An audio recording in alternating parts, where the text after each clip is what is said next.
There are some things in this world that have no air. They just wait for someone to pick them up. But remember, if the moment you touch them, you feel anxiety in your heart, it is better to leave them right there. But Megan understood this later. By then, it was already too late. Megan was only 23 years old. She lived in a small apartment in Ohio and performed her duties at a nearby medical center. One night, when she returned home, a mysterious box placed at the door startled her. On that box, there was neither the sender's name nor the recipient's address. The strange thing was that no one could enter her building without a key fob. Yet someone had specifically come upstairs and left that box at her door. Inside the box was an old vintage porcelain doll. Fine cracks had formed on it over time. Its hair looked like real human hair, which had now become tangled and faded. Its eyes were like black buttons, but they were loose and slanted in such a way as if they were looking at Megan with a sideways glance. It smelled like a damp basement or an attic, as if it had been locked away in a dusty box for years. Megan picked up the box and came inside her apartment, but she felt strange. How did someone come to her door without making a sound? She placed the doll on the table and immediately took out her phone. She opened the Ring camera app.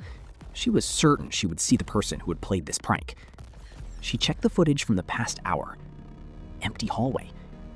The surprising thing was that the camera would send alerts upon detecting motion, but no notification had come tonight. Sweat appeared on Megan's forehead. She thought, maybe there is some problem with the Wi-Fi. Frustrated, she wrote a short email to her landlord, Mr. Henderson. Sending the email gave her a little peace of mind. She thought she had done a safety check on her part. Now she could sleep peacefully. She placed the doll to one side on the kitchen counter and turned off the bedroom light. That same night, she woke up. There had been no noise. She just suddenly woke up. That's when she saw that her bedroom door was open, even though she had closed it. She got up and checked the whole house, but everything was fine. But when she woke up in the morning, she saw that the doll was not in the kitchen. It was sitting perfectly upright on the sofa, looking toward the hall. Megan thought that perhaps she was sleepwalking. She locked the doll in the box, placed a heavy coat on top of it, and hid it inside the closet. The next night, she woke up again. This time, she heard a sound from the hall, like someone was tapping their fingers on the floor. Megan turned on the room light and opened the door. The closet was open, and the doll was sitting in the middle of the hall. Its face was turned toward Megan's room. Now, Megan was terrified. She stuffed the doll into a trash bag, went downstairs, and threw it into a large dumpster. After returning home, she locked all the doors and turned on all the lights. Megan couldn't sleep at all that night. She just stayed awake, waiting for morning.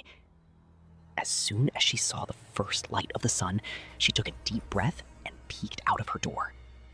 She thought maybe everything would be okay now.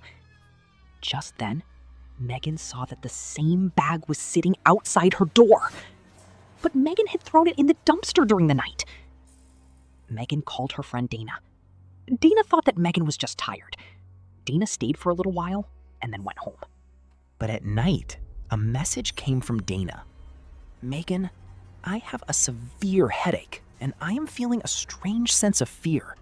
Is everything okay at your house? Megan says, Dana, you aren't joking, are you? I am unable to sleep myself.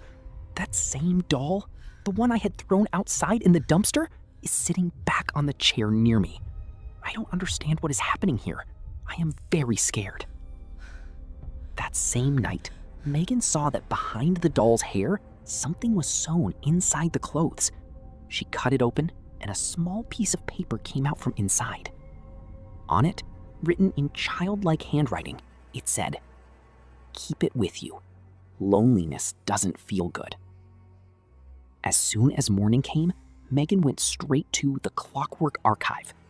This was a shop for the city's old records and vintage items. The owner of the shop was Carol, who was a historical researcher. Megan told her everything that had happened to her, Finding the box at the door, seeing no one on the Ring camera, and the doll changing its place at night. Carol showed no surprise. She examined a faded serial number behind the doll's ear. Then she went to her computer and opened an old digital newspaper archive. After typing something, she turned the monitor toward Megan. On the screen was a news report from the 1923 The Ohio Gazette. The headline was, "The Girl Who Lived in Silence."